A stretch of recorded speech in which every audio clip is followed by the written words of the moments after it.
जरिया सबसे बेरिया शादी नहीं होती है, तलाकशुदा महिला इस तरीके के फ्रॉड करते हैं। तो प्रथम दृष्टया ही जब आरोपी तक पहुंचे तो ये नाइजीरिया निवासी जॉनसन सैमुअल पकड़ाया। साइबर क्राइम को लेकर पुलिस लगातार स्कूल, कॉलेज, गांव, ग्राम और शहरों पे लगातार एक जागरूकता अभियान चला रहे हैं कि लोग जागरूक हों और साइबर क्राइम की जो ठगी होती है, ऑनलाइन ठगी, उससे बचें। लेकिन ये कितना सच है ये आज हम आपको बताते हैं। लगातार ऑनलाइन जो ठगी हो रही है उसकी संख्या बढ़ती जा रही है, लोग उसका शिकार होते जा रहे हैं। हम बात कर रहे हैं डोंगरगांव थाना क्षेत्र के। आप ऑनलाइन ठगी का एक मामला आपको हम बता जा रहे हैं। इसको सीधा सीधा आप तक ये मैसेज पहुंचाने का काम है कि आप ऑनलाइन ठगी से बचें और इसको पुलिस प्रशासन भी अधिक से अधिक लोगों तक पहुंचाने का काम कर रहे हैं। आप देखना चालू कर चुके हैं सनसनी टाइम्स और आप देख रहे हैं सनसनी टाइम्स और इस क्राइम के बारे में जुड़े हैं। हम आप बात कर रहे हैं एक राजनांदगांव जिले के डोंगरगांव थाना क्षेत्र की एक महिला है जो आदमी नाइजीरिया है का निवासी है। वो यहाँ पर एक फेक शादी.com का फर्जी आईडी बनाता है और वह भारतीय महिलाओं को अपना प्रेम जाल में फंसाकर शादी करने का झूठा झांसा देता है, जिसमें डोंगरगांव थाना क्षेत्र की एक महिला उस प्रेम जाल में फंसकर ऑनलाइन ठगी के रूप में 15,72,000 रुपया अपना गंवा चुकी है।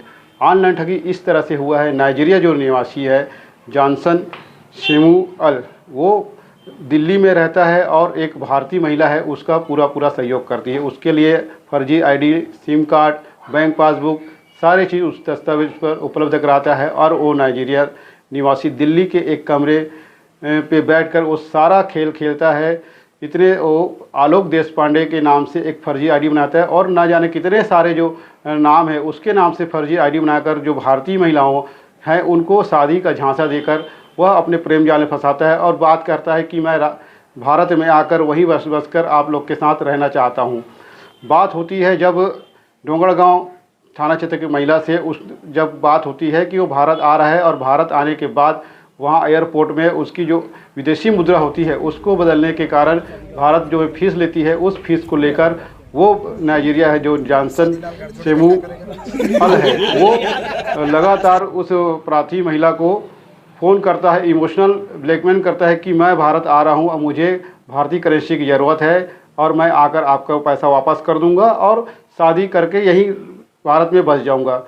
शादी करने वाली महिला है जो उसके इमोशनल और लगातार फ़ोन से शादी करने के झांसे में फंसकर वह 15,72,000 जो है वो अलग अलग खाता पर डालती है, जिसके बाद वो जो है नाइजीरिया निवासी जो है जॉनसन सैमुअल अपने मोबाइल को बंद कर देता है। जिसके बाद प्रार्थी है वो लगातार अपने दोस्त को फ़ोन करता है जॉनसन सैमुअल को, लेकिन किसी तरह से कोई कांटेक्ट या मेल बात नहीं हो पाती, जिसके कारण वो अपने आप को ठगा महसूस करती है। जिसके बाद वो महिला जो है थाने डोंगरगांव पहुंचकर अपनी लिखित शिकायत देती है कि वो अपने जो शादी.com में जो आलोक देशपांडे जो फर्जी आईडी बनाकर नाम का युवक था जिससे वो प्रेम करता था, शादी करना चाहता था, लेकिन उसके बाद पैसा मंगाने के बाद वो फ़ोन को बंद कर दिया है। उससे कोई तालमेल या कोई बात नहीं हो पा रही है। जिसके बाद डोंगरगांव थाना ने तत्काल इसको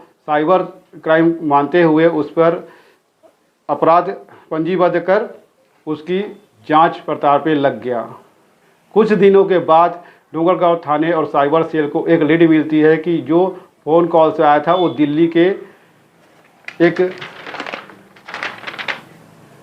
दिल्ली से आया हुआ है। दिल्ली में जब पहुंचते हैं साइबर सेल और डोंगरगांव की टीम पुलिस, तब जाकर उस जहां से कॉल आया था वो धीरे धीरे एक से एक दूसरे से दूसरे तीसरे करके एक जोड़ मिलाता है, संकली मिलाता है और जैसे तैसे उस नाइजीरिया के रूम तक पहुंचता है। पुलिस वालों को ये नहीं पता रहता कि वो नाइजीरिया है। वो आलोक देशपांडे को ढूंढते ढूंढते वहाँ तक पहुँचता है। जब कमरे की दरवाज़ा जब खुलता है तो यहाँ की जो पुलिस है राजनांदगांव डोंगरगांव साइबर सेल की जो पुलिस है वो आश्चर्यजनक हो जाते हैं कि आलोक देशपांडे तो नाम दूसरा है लेकिन यहाँ नाइजीरिया युवक यहाँ पे रहता है। उससे कड़ी पूछताछ के बाद वह खुलासा होता है कि वो भारतीय महिला के साथ मिलकर जो ठगी का जो रुपए आता है उसको आधा आधा हिस्सा बांट लेते हैं और वो अपना काम आसानी से करते रहते हैं। ना जाने कितने सारे फेक आईडी बनाकर उसने भारतीय महिलाओं को अपने प्रेम जाल में फंसाकर शादी का झांसा देकर कितने रुपए लूटे हैं, ये तो आने वाला वक्त बताएगा। फिलहाल जो प्रार्थी डोंगरगांव महिला के नाम से जो लिखित शिकायत है उसके आधार पर डोंगरगांव साइबर सेल पुलिस ने अपने सूझबूझ के साथ उस नाइजीरिया जॉनसन सिमुलाल को दिल्ली से पकड़कर राजनांदगांव पुलिस तक लाई और उस ठगी का खुलासा कर एक बड़ी सफलता हासिल की है।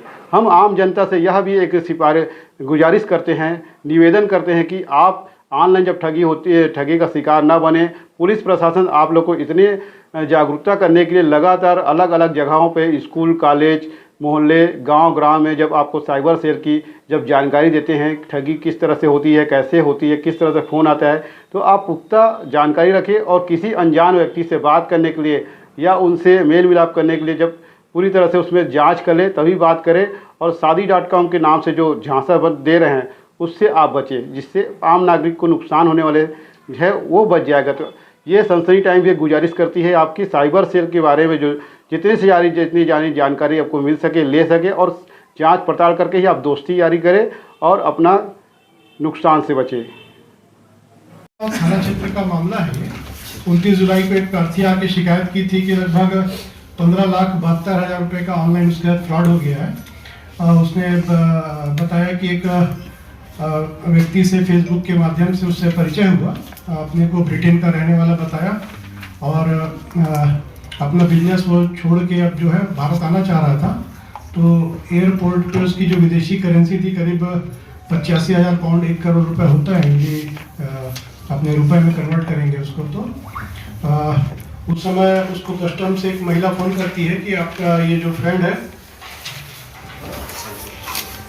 आलोक देश पांडे के नाम से अपने आप को बता रहा है और इसके पास विदेशी मुद्रा पकड़ाई है, इसको कन्वर्ट करना है तो आपको पैसा देना पड़ेगा। तो लगभग एक बार 3.5 लाख रुपए दी, फिर 2-3 दिन के अंदर उससे 15,72,000 रुपये फ्रॉड कर लिए, अन्यथा इसको वापस यूके भेज दिया जाएगा। पीड़िता को ये बताया कि मैं इंडिया आऊँगा और आपसे शादी करूँगा, तो पीड़िता फिर इस झांसे में आ गई। आमतौर पर ये फ्रॉड जो है वो कॉमन फ्रॉड है, ये महिलाओं के साथ जिनकी शादी नहीं हुई होती है, तलाकशुदा महिला इस तरीके के फ्रॉड करते हैं। तो प्रथम दृष्टया ही मामला समझ में आ गया था। फिर इसमें साइबर की टीम टीआई विनय पम्मार और डोंगरगांव के टीआई उपेंद्र शाह दोनों संयुक्त रूप से अपनी सम्मिलित टीम को लेके दिल्ली गए और टेक्निकल इनपुट के आधार पे जब आरोपी तक पहुंचे तो ये नाइजीरिया निवासी जॉनसन सैमुअल पकड़ाया। ये करीब 2018 से वहाँ पे रह रहा था और 22 में इसका पासपोर्ट भी एक्सपायर हो गया। इससे पूछताछ के दौरान हमको जो इसका लैपटॉप, मोबाइल इत्यादि मिल गया है और प्रार्थिया से भी इसकी बात कराई गई, तो आवाज़ भी पहचान की प्रार्थी है, यही व्यक्ति है करके। फिर इसको टेक्निकल इनपुट के आधार पर गिरफ्तार कर लिया गया है। इससे डिटेल निकाला गया, करीब ये 100 से अधिक महिलाओं से बातचीत कर रहा था। कुछ और महिलाओं को इसने फ्रॉड का शिकार थी, उनसे पैसा लिया है, इसको स्वीकार किया है और पैसा को ये आधा आधा बांट लेता था। इसकी एक और महिला फ्रेंड थी जो इसको अकाउंट उपलब्ध कराती थी। चूंकि ये विदेशी नागरिक है तो अपना अकाउंट भारत में नहीं खोल पाता था, तो एक महिला इसको अकाउंट खुलवाने में मदद करती थी, नॉर्थ ईस्ट की है, उसके पीछे टीम लगी हुई है। तो आधा आधा पैसा ये लोग बांट लेते थे, हवाला के माध्यम से ये पैसा को नाइजीरिया भेज देता था।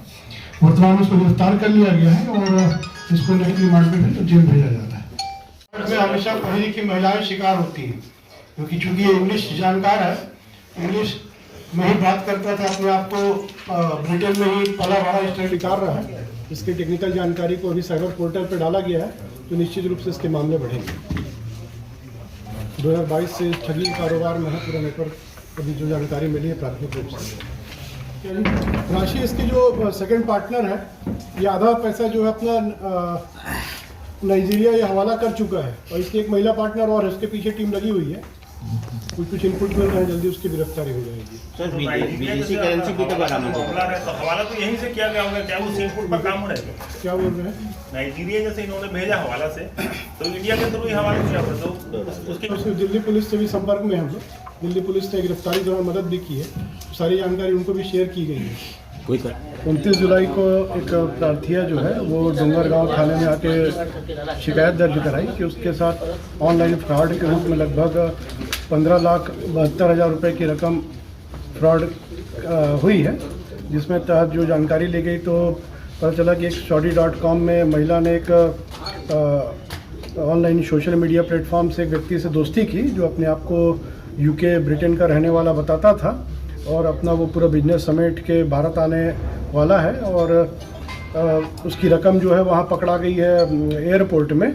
तो कस्टम से रकम छुड़वाने के लिए इसको रुपए की ज़रूरत है, पाउंड को रुपए में कन्वर्ट करने के लिए। तो इस तरीके से वो बातों में उलझा के करीब 15,72,000 रुपये के से फ्रॉड कर लिया। टेक्निकल आधार पे जानकारी इकट्ठा की गई और साइबर प्रभारी और डोंगरगांव थाना प्रभारी को जो इनपुट के आधार पर दिल्ली भेजा गया, जहां पे व्यक्ति तक पहुंचा गया तो ये व्यक्ति नाइजीरियन निवासी है, जॉनसन सैमुअल। इसको गिरफ्तार किया गया और इसके पास से एक लैपटॉप और 4 मोबाइल बरामद हुए हैं, जिसमें ये न केवल पीड़िता से बल्कि अन्य महिलाओं से भी लगातार संपर्क में था और कई महिलाओं को फ्रॉड का शिकार बनाया है। वर्तमान में इसको गिरफ्तार कर लिया गया है और जेल भेजा जा रहा है।